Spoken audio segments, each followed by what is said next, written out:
14편 고라 자손의 시 인두자를 따라 깃딧에 맞춘 노래. 만군의 여호와여, 주의 장막이 어찌 그리 사랑스러운지요.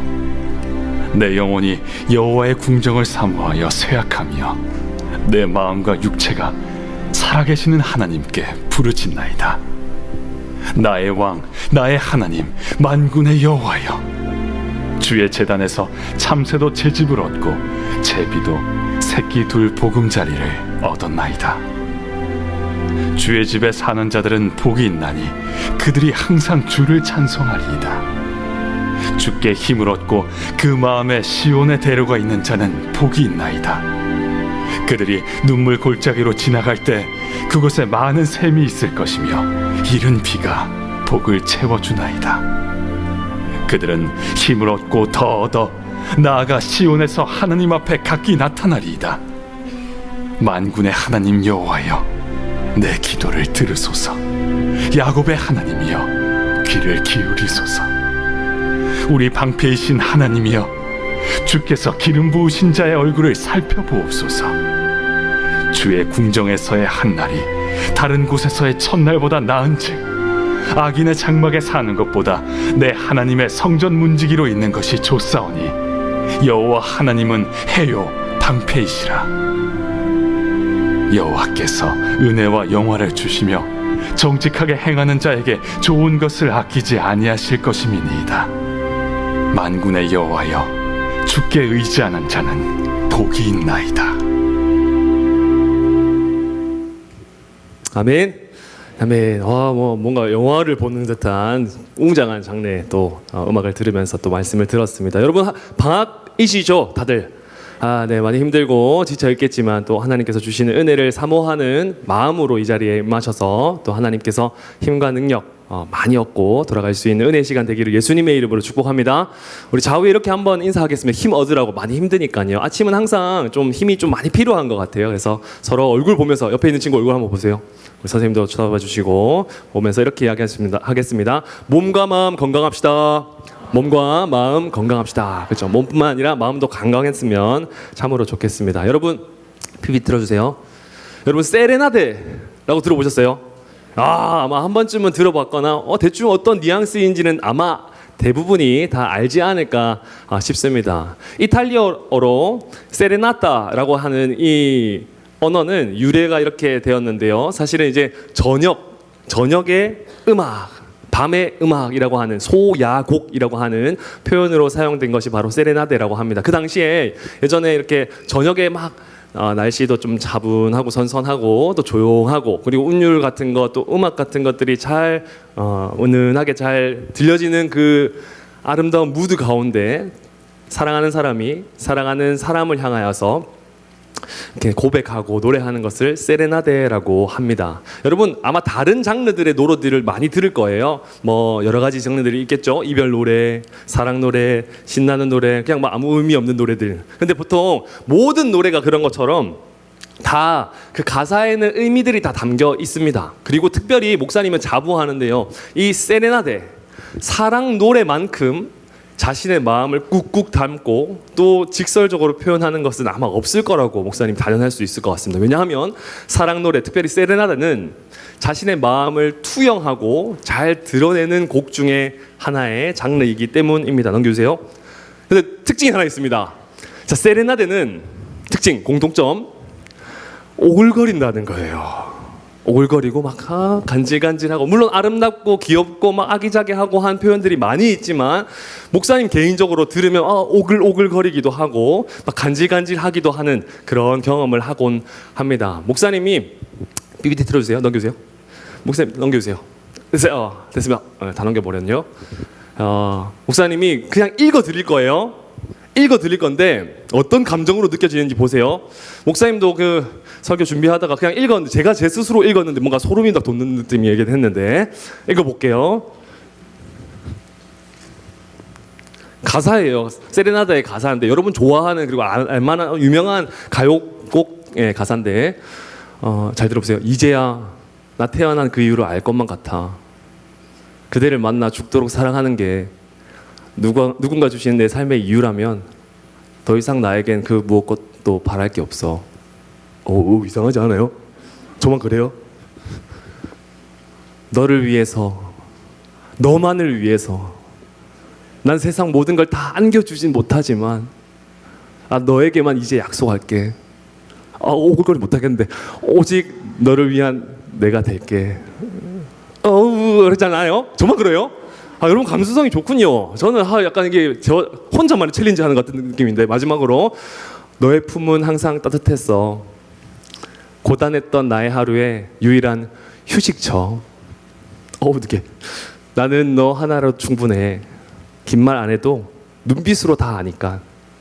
한 송이의 꽃이 피고 지는 모든 날, 모든 순간 함께해. 이상하지 않았습니까? 저만 그렇습니까? 근데 여러분, 이 곡들의 가사들이 음률, 멜로디가 딱 들어가게 되거나 혹은 내가 좋아하는 대상을 향해서 부르게 되면은 그만큼 진솔하고 내 마음을 터치하는 건 없습니다. 그렇지 않겠습니까? 목사님도 이 여러 가지 오글거리는 가사들이 많이 있지만 사실은 제일 오글거리지 않게 누구나 다 공감할 수 있는 공간이 있어요. 그게 뭔지 알아요? 어딘지 알아요?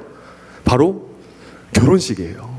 결혼식에서 누군가 축가로 이렇게 딱 부르면 왜 이렇게 오글거려라고 생각하는 사람 거의 대부분 없을 거예요. 뭔가 아름답다, 눈물 흘리기도 하고 감동을 받기도 하는 경우를 많이 목사님도 그렇고 여러분도 그렇고 공감할 거라고 생각이 듭니다. 목사님도 좋은 기회로 축가를 해본 경험이 조금 있어요.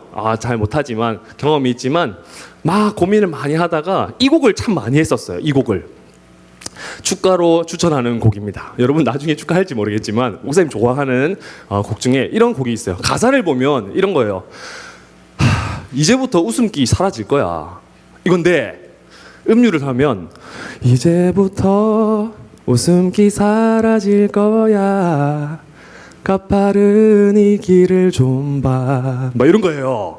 근데 느낌이 다 다르잖아요. 그러니까 막 너만을 막 사랑해 이런 곡인데 마음을 담고 막 오글거리지 않는다면 내가 진짜 진심으로 사랑하는 대상인 거예요. 그래서 여러분이 아마 사랑 노래에 대해서 막 귀가 많이 열리기도 하고 또 마음으로 들리기도 하고 또 고백하고 싶은 마음이 들다면 그건 진짜 사랑하는 거예요. 사랑하는 감정이 움트는다라는 사실입니다. 여러분 보세요.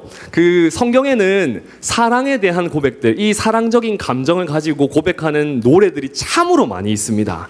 곧 시편의 내용들이 참으로 많이 있는데 오늘 본문의 말씀은 특별하게 그 여러분이 잘 아는 사람들, 시편의 저자인 다윗이나 솔로몬 이런 사람들이 아니라 고라 자손의 시라고 표현되어져 있습니다.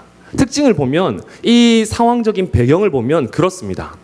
예루살렘으로 가기 위하여서 예배하러 나아가기 위하여서 걸어가는 순례자들이 부르는 노래인 것이죠. 순례자들이 부르는 노래가 바로 시편 84편 고라 자손의 시다라고 하는 것을 우리가 알 수 있습니다. 그 당시에 성경적인 배경 안에서 우리가 이해하기로는 명절이 있어요. 하나님을 예배하러 나아가는 공간, 그리고 그 시기가 정해져 있는데 그 시기가 되면은 많은 사람들이 예루살렘으로 많은 여정들을 거치고 걸어가고 결국에는 그 예루살렘 성전에 도달하여서 하나님을 함께 예배하는 그런 특징이 있었습니다. 관습이 있었습니다. 믿음의 관습이 있었는데 그 해당자들, 특별히 순례자들이 노래 불렀던 그것이 바로 오늘 본문이다라는 것을 우리가 알 수 있는 것이죠. 여러분, 이 노래가 왜 중요할까요? 다른 노래도 참 중요하지만 목사님 왜 여러분과 함께 이 노래에 대해서 나누고 싶을까요? 이 노래에는 참으로 귀한 말씀과 또 오늘 살아내는 우리들 가운데 믿음의 결단이 숨어져 있기 때문입니다. 오늘 이 노래를 통하여서 이 세 가지를 함께 마음에 새기고자 합니다. 첫 번째 다 같이 읽도록 하겠습니다. 시작! 하나님을 사모하는 마음이 믿음의 시작입니다. 여러분, 이 고백들, 아름다운 노래 가운데 숨겨져 있는 첫 번째 키포인트는 하나님을 사모하는 마음이 믿음의 시작이다라고 하는 것을 우리가 알 수 있어야 하는 것입니다. 자, 1절 말씀 우리 함께 읽도록 하겠습니다. 시작! 만군의 여호와여, 주의 장막이 어찌 그리 사랑스러운지요. 아멘. 여러분, 첫 마디부터 아주 놀라운 고백을 하게 됩니다. 이 시편의 기자, 노래자가, 순례자가 이렇게 이야기하는 거예요. 아이고, 어쩜 그렇게 사랑스러운가. 사랑스럽다라고 표현하고 있습니다. 여러분, 무엇을 보면 보통 사랑스러움을 느낍니까? 한번 생각해 보세요. 뭘 볼 때 저거 좀 사랑스러운 것 같아 라고 생각합니까? 저 대상, 어떤 부분, 뭘 보고 사랑스럽다고 생각합니까? 우리는 착각을 많이 해요. 뭐냐?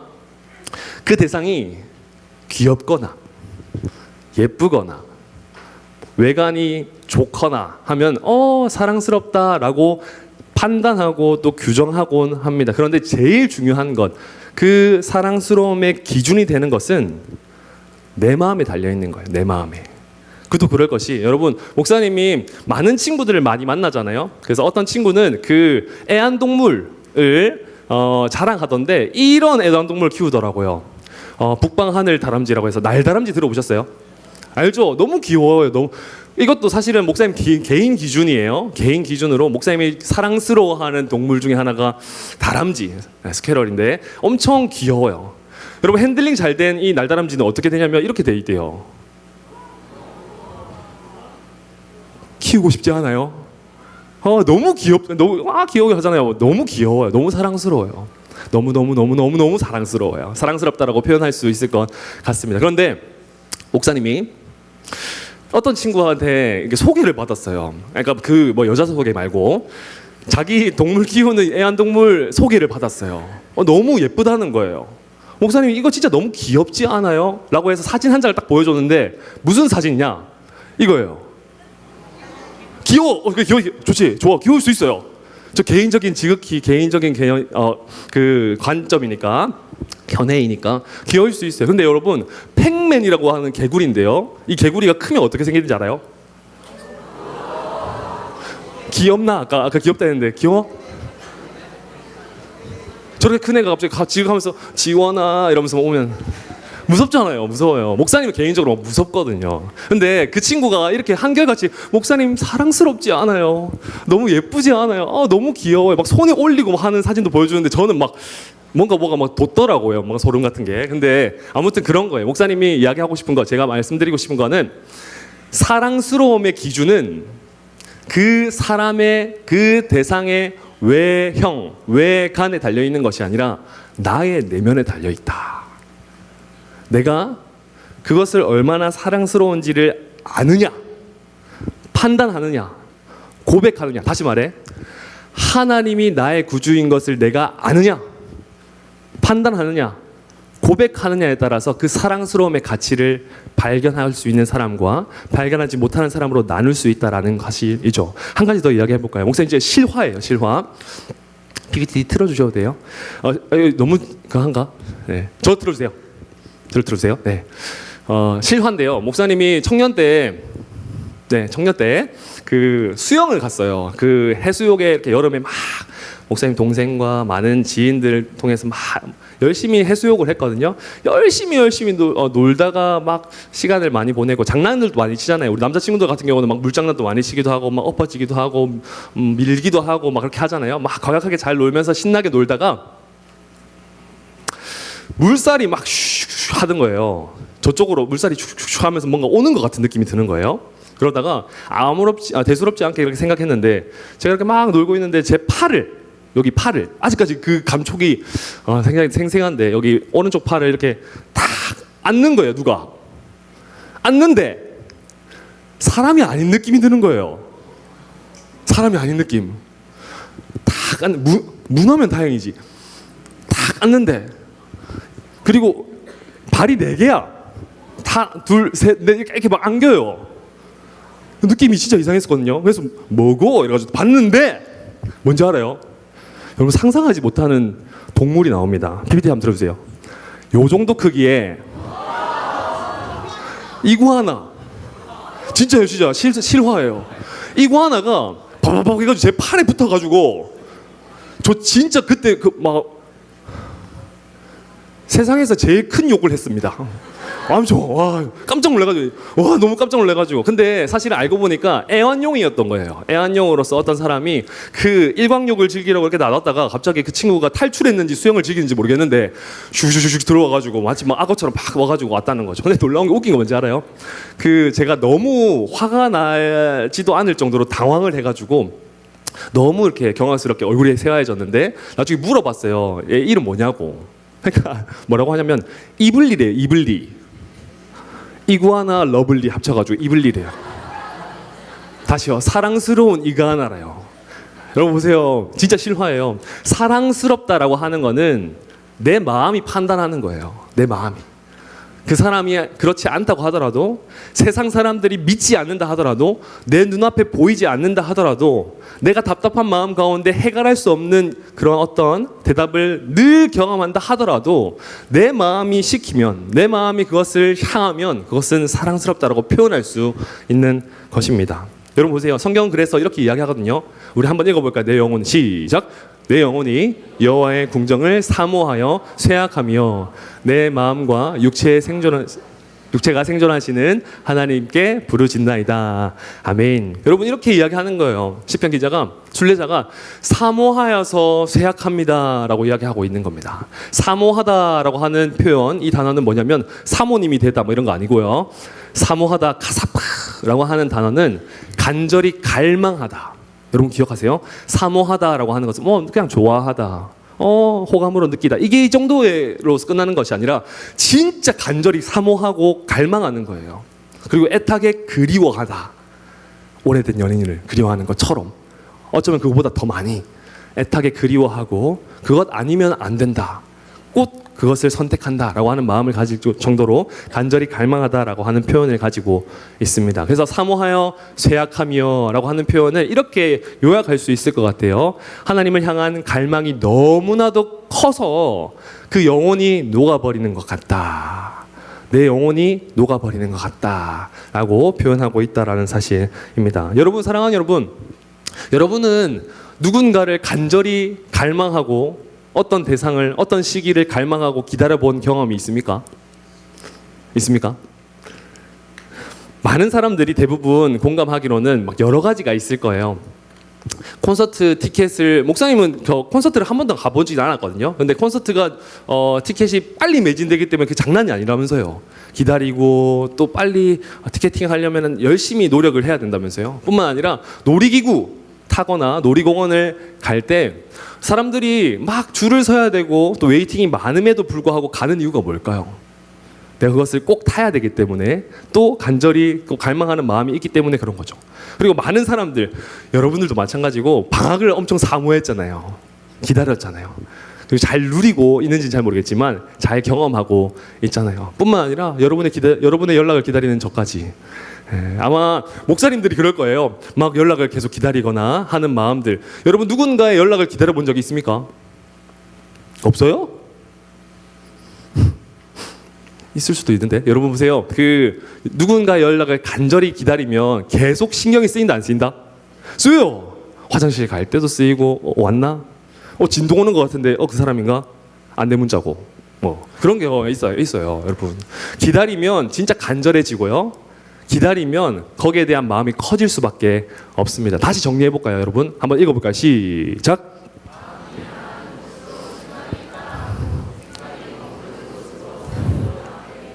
사랑하는 여러분, 우리는 가장 사랑하는 것을 가장 많이 생각하기 마련입니다. 그도 그럴 것이, 당면했을 때 여러분이 알고리즘만 봐도 다 알게 될 거예요. 인스타 알고리즘, 뭐 유튜브 알고리즘을 보면, SNS 알고리즘을 보면 여러분이 얼마나 어떤 것을 많이 보는지에 대해서 다 나올 수 있다라는 것이죠. 사랑하는 여러분, 그러나 시편 기자는 달랐습니다. 그 공간, 내가 마음을 쏟는 공간, 기다림의 대상, 기다림의 장소가 다른 어떠함이 아니라 하나님이셨어요. 하나님. 시편 기자는 하나님을 늘 기다릴 수 있는 사람이었고 늘 갈망하던 사람이었습니다. 사랑하는 여러분, 꼭 기억하시기 바랍니다. 믿음의 시작은 하나님을 향한 마음에서 시작한다. 믿음의 시작은 하나님을 향한 마음에서 시작된다라는 것을 꼭 기억하시기 바랍니다. 지난주에 어떤 중학교 2학년 여자친구가 목사님한테 이렇게 이야기했어요. 목사님, 믿음에 대해서 설명을 하고 싶은데 믿음 어떻게 설명해야 할지 모르겠어요. 가족 중에 믿음을 좀 가졌으면 하는 마음이 있는 가족 구성원이 있는데 어떻게 전해야 될지 모르겠어요 라고 할 때 다양한 말들도 표현해 주긴 했지만 사실 한마디로 이렇게 요약해 줬습니다. 하나님에 대한 관심과 갈증과 궁금증에서부터 시작하는 것이 바로 믿음이다 라고 이렇게 제가 표현해 줬거든요. 사랑하는 여러분, 믿음은 진짜 우리가 하나님에 대한 기다림을 앞서서 하나님에 대한 마음에서 시작된다는 것을 꼭 기억하시기 바랍니다. 바라기는 여러분 진짜 하나님이 여러분의 인생 가운데 가장 소중한 가치가 되기를 주님의 이름으로 축복합니다. 가장 사모하고 기다릴 수 있는 그러한 존재가 되시기를 주님의 이름으로 축복합니다. 그리하여서 내 마음 가운데 하나님을 향한 그 마음으로서 믿음이 커져갈 수 있는 은혜를 경험할 수 있는 저와 여러분 되기를 예수님의 이름으로 축복합니다. 아멘. 아멘이시죠? 두 번째 다 같이 읽겠습니다. 시작. 하나님을 향한 걸음이 우리를 더욱 강하게 만듭니다. 여러분 마음에서부터 끝나는 것이 아니라 이 시편 기자는 다시 걸음, 행동으로 나아간다. 마음이 아니라 이제는 움직임이다 라고 이렇게 표현하고 있습니다. 우리 5절 말씀도 함께 믿음으로 읽겠습니다. 시작. 주께 힘을 얻고 그 마음에 신원의 대로가 있는 자는 복이 있나이다. 아멘. 이 말씀 혹시 잘 익숙하신 분들이 있을 거예요. 주께 힘을 얻고 그 마음에 시온의 대로가 있는 그대는, 이 노래 아시죠? 축복송이에요. 근데 여러분 꼭 기억하세요. 마음에 시온의 대로가 있다라고 하는 것이 무슨 의미일까? 시온의 대로라고 하는 것은 아까 그 순례자의 노래 기억나시죠? 예배를 드리러 가는 그 공간을 의미해요. 시온이라고 하는 그 성에 가고자 하는 그 대로, 길을 의미합니다만 우리가 꼭 주목해야 되는 성경의 명확한 말씀은 마음의 시온의 대로다라는 것을 우리가 기억할 필요가 있습니다. 이 말인즉슨 여러분 목사님은 이렇게 요약해요. 다 같이 읽겠습니다. 시작. 그 길을 아는 지식이 아니라 그 길로 나아가는 발걸음이 있다는 것. 다시요. 여러분 시온의 대로가 있는 자는 복이 있습니다. 주께 힘을 얻습니다 라고 이렇게 고백하는 이 고백 가운데 시온의 대로를 걷는 사람이 누구냐 라고 했을 때 그 길을 하나님께 예배하는 길과 장소와 그리고 방향을 아는 것에서 머무르는 것이 아니라 진짜 그 공간 가운데 걸음을 옮기는 것, 그것을 이야기하는 거예요. 아, 수련회 좋다고 하던데, 예배 은혜 받는다고 하던데, 하나님 살아계시다고 하던데, 여기서 머무르는 것이 아니라 그 공간 가운데로 발걸음을 옮기는 것, 마음의 시온의 대로가 있는 것, 이것을 꼭 기억하시기 바랍니다. 이 사진은 목사님이 찍은 거거든요. 좀 잘 못 찍었긴 했는데, 여러분에 비하면 못 찍었긴 했는데, 그 길 중에 참 유명하지 않은 길이었어요. 유명하지 않은 길 중에 하나인데 벚꽃이 막 떨어지자 꽃길이 된 거예요. 그래서 이제 저기는 발 디딜 틈이 없을 정도로 사람들의 명소가 돼버렸어요. 이제 목사님 못 가거든요. 목사님 뭘 이야기하고 싶으냐, 그 길을 저기 예쁘다 하더라, 바이럴이 되거나 좀 내 귀에 소식이 들려져서 저기 길이 예쁘다 하더라 라고 하는 것에서 머무르는 것은 시온의 대로가 내 마음에 있는 것이 아닙니다. 다시요. 저기가 너무 예쁘다 하더라, 저기 진짜 좋은 길이라고 하더라, 지식적인 부분들을 뛰어넘어서 내가 가봐야지, 한번 가봐야지, 저기서 사진 한번 찍어봐야지, 저기 위에 서서 걸어봐야지 라고 할 때 그것이 바로 마음의 시온의 대로가 있는 거예요. 다시 쉽게 이야기해 볼까요? 여러분 마음의 시온의 대로가 있는 사람이 되어야 합니다. 주님께 힘을 얻습니다. 그런 사람이 복을 얻습니다. 이 말은 여러분 실천하세요, 행동하세요, 참여하세요 라고 하는 의미와 동일하다라는 것을 꼭 기억할 필요가 있는 것입니다. 교회도 마찬가지예요. 그냥 오잖아요, 신앙생활 하잖아요. 거기서 머무르는 것이 아니라 지식적인 부분들 자라나는 것을 뛰어넘어서 그 마음과 방향과 믿음의 고백이 나의 고백이 되면 그것은 마음의 시온의 대로를 걸어가는 사람이다라는 것을 꼭 기억하시기 바랍니다. 여러분 목사님 보니까 중국의 도로 중에 차선이 제일 많은 차선이 50차선이래요. 50차선인데 그 공간을 지나가기 위해서는 4차선으로 이렇게 좁게 되는 유입차선으로 결국에는 이렇게 결론적으로 지나갈 수밖에 없다고 합니다. 영상을 보니까 이렇더라고요. 진짜 이겼습니다. 삶이 힘들다면 50차선에서 4차선으로 꾸역꾸역 가는 저 사람들을 보고 힘내십시오. 이런 이야기들도 있더라고요. 여러분 저 사람들이 왜 갈까요? 힘든데 가야 할 만한 이유가 있기 때문이에요. 누군가를 봐야 하고요, 무엇인가를 해야 되고요. 여러분 우리의 인생의 신앙의 여정 또한 마찬가지입니다. 뻔히 힘들거든요. 하기 귀찮거든요. 손해인 것처럼 보이거든요. 그럼에도 불구하고 왜 해야 할까요? 가야 할 공간이 있고 쏟아야 할 마음이 있고 나타내야 할 우리의 믿음이 있기 때문인 줄 믿습니다. 할렐루야. 그러니 여러분 힘들어도 가야 하는 거예요. 놀랍게도 여러분 시온의 대로 이 순례자의 노래 가운데 거기서 멈추거라 내가 다 해결해 주겠다라고 말씀하시는 것이 아니라 끝까지 포기하지 말고 지나가라, 통과하라, 도달하라, 관철함으로 끝까지 이루어가라 라고 한결같이 말씀하십니다. 여러분 이 말인즉슨 우리의 인생 가운데 어려움이 있다 없다? 있죠. 그래서 성경 기자는 이렇게 이야기하는 거예요. 저희는 눈물 골짜기로 통행할 때에 그곳으로 많은 샘의 곳이 되게 하며 이른 비도 은택을 입히나이다. 눈물 골짜기라고 표현된 바카라고 하는 이 단어는 실제 지명이라고 추정되기도 하고 혹은 메마른 공간이라고 추정되기도 합니다. 근데 어느 이야기든 어느 주장이든 메시지는 동일합니다. 우리의 인생 가운데 어려움이 있다 없다? 있다라는 거예요. 메마른 공간이 있을 수 있다라는 거예요. 험난한 공간이 있을 수 있다라는 겁니다. 그런데 여러분 꼭 기억하시기 바랍니다. 메마른 가뭄 가운데 생명샘을 허락하여 주시고 메마른 땅 가운데 이른 비로써 촉촉하게 적셔 주실 것은 우리의 힘이 아니라 하나님께서만 할 수 있음을 알아야 할 뿐만 아니라 하나님께서 함께 하시기 때문에 우리는 걸어갈 수 있는 겁니다. 하나님께서 그렇게 촉촉하게 그리고 잔잔하게 이끌어 가시기 때문에 우리는 또 그 걸음을 걸어가야만 하고 걸어갈 수 있다는 사실을 기억하시기 바랍니다. 여러분 예배도 마찬가지입니다. 우리의 인생 가운데 예배를 많이 들었는데도 변화되지 않는 것 같고 봉사를 많이 하는데도 변화되지 않고 내가 원하는 기도 제목도 해결되지 않고 응답되지 않을지라도 그 길을 끝까지 묵묵하게 지켜내고 이끌어가는 자들 가운데 하나님께서 풍성한 은혜, 특별히 샘물과 같이 적셔주시는 풍성한 은혜를 허락하여 주실 줄 믿습니다. 그러니 여러분 우리는 끝까지 포기하지 말고 걸어가야 되는 거예요. 경험해야 되는 거예요. 예배도요, 기도도요, 말씀도요, 묵상도요, 수련회도요, 제자 훈련도요. 그래서 우리가 계속 경험해야 되는 겁니다. C.S. 루이스 목사님 이렇게 이야기하는데 다 같이 한번 읽어볼까요? 그리스도인이란 시작.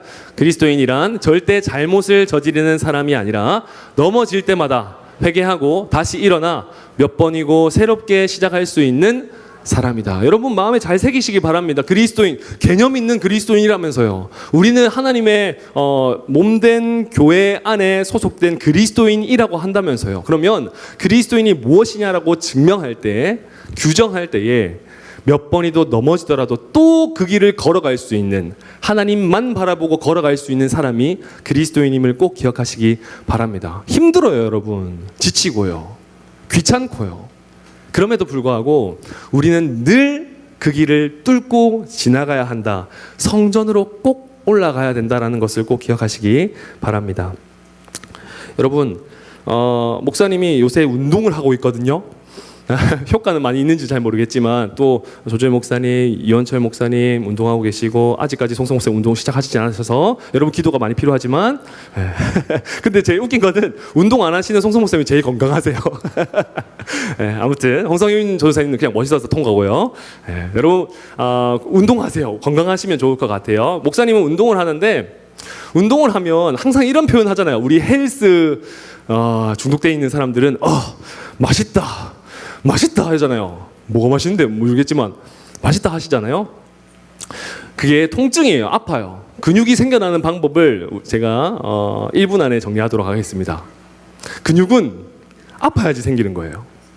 그렇죠? 물론 이게 노동이 되면 안 되고 운동이 돼야 되지만 적절하게 수축된 것, 펌핑이라고 하잖아요. 이렇게 팽창이 되고 그다음에 수축이 되면서 살이 붙고 근육이 붙고 이렇게 하는 거예요. 놀랍게도 여러분, 목사님은 육상이랑 축구를 했었거든요. 지금보다 더 말랐었어요. 지금보다 더 까맸었고요. 지금보다 좀 작았었습니다. 근데 운동을 많이 꾸준히 하다 보니까 물론 운동한다고 뭐 키 큰다 이런 이야기는 아니지만 건강해지는 것은 맞는 것 같아요. 그래서 사랑하는 여러분, 몸도 건강해질 때 우리가 통증이 필요한 것처럼 저를 한번 따라해 주세요. 영적인 근육을 키웁시다. 여러분, 영적인 근육을 키우려면 어떻게 해야 될까요? 통증이 있어야 된다니까요.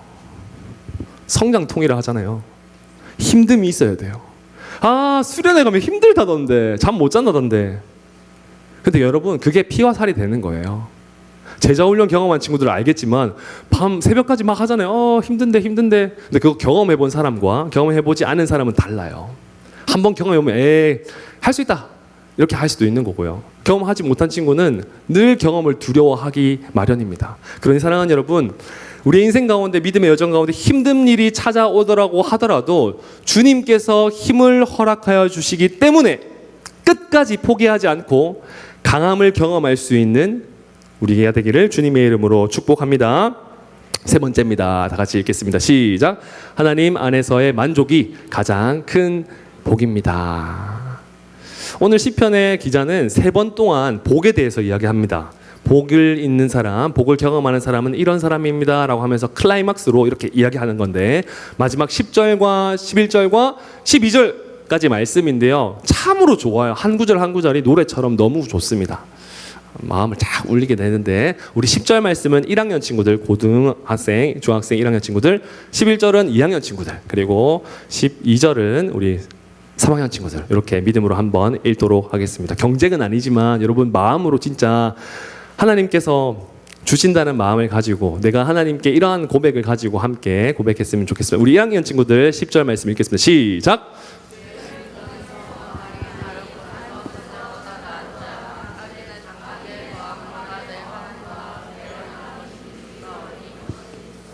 아멘. 11절 말씀 우리 2학년 친구들 읽겠습니다. 시작.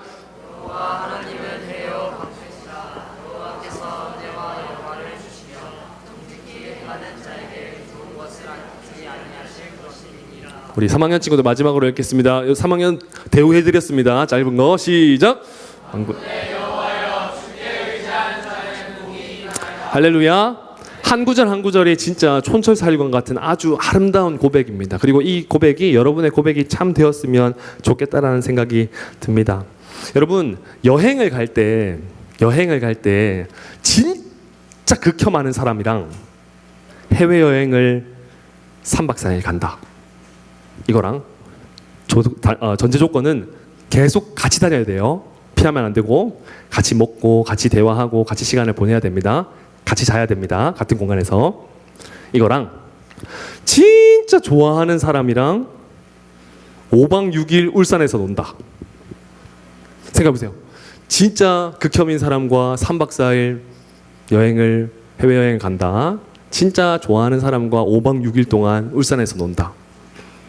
대부분 사람들은 다 좋아하는 사람을 고를걸요. 여러분, 여행에 대한 가치가 규정되는 것은 내 마음도 있지만 누가 나와 함께 하느냐입니다. 누가 나와 함께 하느냐. 믿음의 여정 또한 마찬가지입니다. 영적인 근육 또한 마찬가지고, 우리의 삶에 고백되어야 할 영성 또한 마찬가지입니다. 내가 도대체 누구와 함께 하기를 소망하느냐. 지금 여러분은 누구와 함께 있기를 원하느냐에 달려있음을 기억하시기 바랍니다. 성경은 계속해서 이야기합니다. 하나님께서 나의 해가 되시고 방패가 되어 주십니다. 정직히 행하는 자에게 복을 허락하여 주십니다. 그러니 내가 하나님 곁에 서 있겠습니다. 늘 고백해요. 여러분, 그래서 마지막으로 진짜 아까 목사님이 그 서두에 이야기했잖아요. 막 간질간질한 이 오글거리는 그 멘트와 같은 가사. 근데 어쩌면 이 내용들 중에 하이라이트는 요 한 구절이라고 목사님은 표현합니다. 뭐냐라고 했을 때, 하나님과 함께하는 하루가 하나님 없이 보내는 첫날보다 낫습니다. 하나님과 함께하는 하루가 하나님 없이 보내는 첫날보다 낫다. 누구와 함께하느냐가 중요하다라는 것을 표현하고 있는 것이죠. 사랑하는 여러분, 그러면 오늘날 살아가는 우리 가운데 가장 필요한 것이 뭔지 아세요? 목사님은 이렇게 표현합니다. 다 같이 한번 읽겠습니다. 시작. 사랑하는 여러분, 이건 진리인 줄 믿습니다. 하나님과 함께하는 오늘이 여러분 가운데 있으면은요, 그 오늘이 내일이 되고요, 내일이 미래가 되는 거예요. 하나님과 함께하는 그 오늘 때문에 여러분이 살아갈 수 있는, 그리고 하나님을 경험할 수 있는 원동력이 된다고요. 내가 오늘을 실패하고 오늘을 무너지고 오늘을 허덕이다 보니까 그러다 보니까 하나님의 함께 하심을 누리지 못할 때가 많이 있는 거예요.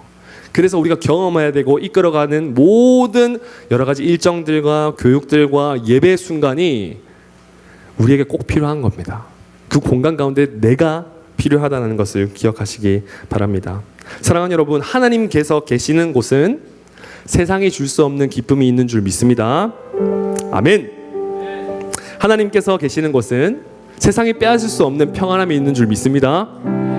사랑하는 여러분, 하나님께서 계시는 곳은 세상이 흉내내지 못하는 만족감이 있는 줄 믿습니다. 여러분, 그걸 믿어야 되는 거예요. 그걸 믿을 때 우리가 믿음 안에서 하나님의 모습, 하나님께서 원하시는 그 모습대로 살아내는 거고 증명해내는 것임을 기억하시기 바랍니다.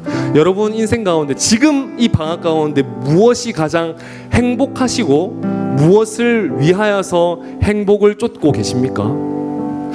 하나님과 함께하는 오늘을 살아낼 수 있는 여러분 되시기를 주님의 이름으로 축복합니다. 목사님이 계속적으로 이야기하긴 했지만 사실은 내일부터 우리 중등부는 수련회 일정이 진행됩니다. 목사님 결국에는 어찌됐든 간에 수련회 가자 이 뜻이잖아요. 그럼요. 맞아요. 결과는 정해져 있어요. 와야 돼요. 수련회가 여러분께 주는 통증이 있을 거예요. 여러분에게 주는 아픔이 있을 거고요. 여러분에게 주는 평안함과 성장이 분명히 있을 줄 믿습니다. 그러니 무서워하지 말고요. 경험하는 거예요. 여러분 근육 생기려면 헬스장 가야 되는 거예요. 뛰어야 되는 거예요. 이렇게 하면 근육 생길 건데 나 근육 너무 많이 생기면 안 되나 하고 막 뭐 드시고 제가 그랬거든요. 하는 거예요. 경험해보는 거. 그럴 때 여러분 한 부분 성장하는 모습을 발견하게 될 줄 믿습니다. 여러분 목사님이 막 신방 전환을 많이 했거든요. 우리 목사님들 다 하셨어요. 비비 들어주세요. 그래서 그 수련회 일정 가운데 여러 가지 이유를 통하여서 못 오는 친구들이 많이 있더라고요. 그래서 아마 이런 것 같아요. 뭐 가족 여행도 있을 수 있고요, 학원과 또 공부 일정이 있을 수 있고요, 귀찮아서 안 가는 것들, 좀 쉬고 싶어서 안 가는 것들, 혹은 친구가 많이 없어서 못 가는 친구들도 있을 거라고 생각이 듭니다. 목사님 믿음으로 권면합니다. 늘 권면하지만 진짜 믿음으로 권면합니다. 고민하고 있는 친구들이 있다면 말씀의 힘을 얻어서 꼭 신청할 수 있는 여러분 되기를 주님의 이름으로 축복합니다. 부득이한 사정으로 인해서 참여하지 못하는 친구들이 있다면 부담 느끼지 말고요. 다음에 꼭 일정 조절해서 참여했으면 좋겠고, 또 오늘을 그 여러 일정 가운데 힘든 일을 경험하고 있을 수련의 기간 가운데 여러분 그 오늘을 하나님 안에서 살아갔으면 좋겠습니다. 그러면 우리가 정말 하나님께서 원하시는 대로 복을 누리게 되는 겁니다. 존 파이퍼 목사님은 이렇게 이야기합니다. 다 같이 읽겠습니다. 시작. 하나님은 우리가 그분 안에서 가장 만족할 때 우리를 통해 가장 영광을 받으신다. 믿으십니까? 하나님께서 가장 기뻐하시는 때가 언제인지 알아요? 저 하나님으로 인해서 그냥 충분해요. 만족해요. 그 세레나데, 그 오글거리는 그 멘트가 내 입에서 나올 때, 그게 오글거리지 않게 될 때 하나님은 그 영광을 가장 흡족하게 받으실 줄 믿습니다. 하나님 정말 나에게 해가 되십니다. 나에게 방패가 되십니다. 누군가에게는 오글거리거든요. 그러나 목사님에게는 오글거리지 않습니다. 그렇게 될 때 하나님께서 진정으로 영광을 받으시는 것처럼 그 고백이 여러분의 고백이 되기를 주님의 이름으로 축복합니다. 마지막으로 우리 말씀을 맺도록 하겠습니다. 오늘 본문 가운데 숨겨진 목사님 마음을 쫙 터치했던 공간 한 부분이 있었습니다. 그게 뭐냐면 오늘 시편은 고라 자손의 시라고 표현되고 있는데, 고라 자손이 어떤 사람인 줄 아세요? 고라는 모세와 아론에 대해서 반역을 했던 반역범들입니다. 그래서 하나님께서 너무 진노하셔서 땅을 갈르셔서 고라를 포함하여서 그를 따랐던 사람들 모두를 진멸하십니다. 그런데 은혜 가운데 한 구절을 남겨주셨어요. 그의 아들들은 죽이지 않았더라. 그의 아들들은 여전히 살게끔 하셨더라. 목사님 이런 생각했어요. 다 죽이면 되는데 왜 아들들을 안 죽였을까? 왜 안 죽였을까? 목사님 같으면 다 죽여야 될 것 같은데 왜 안 죽였을까? 오늘 말씀을 깊이 묵상하고 또 마음 가운데 막 고백하다 보니까 그런 것 같아요. 목사님 그런 것 같아요. 하나님께서 선조 아버지의 잘못을 보면서 너희는 이렇게 살아가지 말아라 라고 하는 마음을 주고 싶지는 않으셨을까 라는 마음이 들었습니다. 그래서 성경적으로 보면 이 고라 자손은 결국에는 하나님의 은혜 가운데 찬양대로 다시 발탁이 되게 돼요. 반역자에서 찬양대가 되거든요. 그리고 성전에 문지기가 돼요. 문지기와 찬양대로서 하나님 곁에 가장 가까이 붙어 있는 사람이 된다고요. 반역자였던 하나님과 가장 멀었던 사람이 다시 하나님 옆에 가장 가까이 붙을 수 있는 찬양대와 문지기가 됩니다. 그래서 오늘 시편 84편의 고백은 놀라운 거예요. 어떤 고백이 있냐면 10절 말씀 다 같이 읽어볼까요? 시작. 주의 궁정에서 한날이 다른 곳에서 첫날보다 나은즉 악인의 장막의 거함보다 내 하나님 문지기로 있는 것이 좋사오니. 진짜 문지기거든요. 사랑하는 여러분, 우리와 마찬가지지 않습니까? 늘 하나님을 벗어나려고 하고 멀어지려고 하는 우리의 모습들이 많이 있지만 하나님은 그 은혜를 기억하고자 하는 마음을 통하여서 우리를 또 보고 계시고 우리와 또 동행하여 주시고 많은 사람들, 주변에 있는 사람들을 통하여서 여러분의 마음을 터치하고 계시는 줄 믿습니다. 다시 한번 기회를 주고 계시는 줄 믿습니다. 고라 자손이 은혜 의식을 가지고서 하나님 옆에 있는 문지기로 충분해요. 하나님 가까이 있는 그 작은 공간이지만 하나님 가까이 있으면 그걸로 충분해요 라고 고백했던 그 고백처럼 은혜 의식을 가지고 늘 하나님을 고백할 수 있는 저와 여러분 되기를 예수님의 이름으로 축복합니다. 아멘이죠? 이거 뭔지 알아요? 목사님이 1월 첫째 주에 우리 일부 설교 때 아주 용기 있는 설교를 했습니다. 저한테는 도전이었는데 그게 뭐냐면 자 이제 시작이야 라고 하는 설교 제목으로 했는데 마지막에 이렇게 권면했었어요. 사랑하는 우리 일부 중등부 고등부 친구들 또 선생님들, 올 한 해 이렇게 살았으면 좋겠습니다. 우리 안에 필요한 게 이거였으면 좋겠습니다 라고 이렇게 이야기했어요. 여러분 보세요. 지금 우리 중등부 고등부에게 필요한 건 뭐? 올 한 해 우리에게 필요한 건 뭐? 하나님께 무엇으로 나아갈 것입니까? 여러분 기세가 올 한 해를 살리고 여러분 우리의 인생을 살리게 될 줄 믿습니다. 할렐루야. 보세요 여러분, 까먹은 사람도 있을 거예요. 그러니까 우리는 이렇다니까요. 반주 틀어줘도 돼? 괜찮아요? 뻘쭘해요? 그러니까 이렇다니까요. 저도 제가 저런 말을 했었던가 이런 생각이 들 정도로 그렇더라고요. 기세를 외쳤고 잘하겠다고 외쳤고 은혜 의식이 있다고 생각했던 우리의 모습이지만 그 문지기조차 가기 힘들어하는 까먹어버린 우리의 모습들을 점검하셨으면 좋겠습니다. 다시 하나님께서 원하시는 그대로 이 하반기 기세 있게 살아갈 수 있는 저와 여러분 되었으면 좋겠습니다. 그래서 마지막으로 목사님이 아마 다시는 이런 거 외칠 일이 없을 것 같아요. 마지막으로 한번 외치고 설교를 마무리하도록 하겠습니다. PPT 들어주세요. 제가 지금 우리에게 필요한 건 뭐? 라고 하면 여러분 기세라고 해주시면 감사하겠습니다. 그 기세의 고백을 담아서 하나님께서 정말 여러분의 마음 가운데 인생 가운데 해와 방패가 되어 주실 줄 믿습니다. 주님께서 힘을 많이 허락하여 주셔서 세상이 얻게끔 허락하는 그 복이 아니라 하나님께서 허락하여 주시는 복을 누리게 될 줄 믿습니다. 그러니 힘차게 고백했으면 좋겠습니다. 우리 임원과 단기선교 팀원들은 좀 도와주세요. 자, 제가 읽겠습니다. 지금 우리에게 필요한 건 뭐? 지금 우리에게 필요한 건 뭐? 우리 중등부 고등부에게 필요한 건 뭐? 수련회에게 필요한 건 뭐? 우리의 인생 가운데 필요한 건 뭐? 기세가 오늘을 다시 한번 살게끔 만들게 될 줄 믿습니다. 끝까지 힘있게 살아갈 수 있는 저와 여러분 되기를 예수님의 이름으로 축복합니다. 아멘. 기도하겠습니다.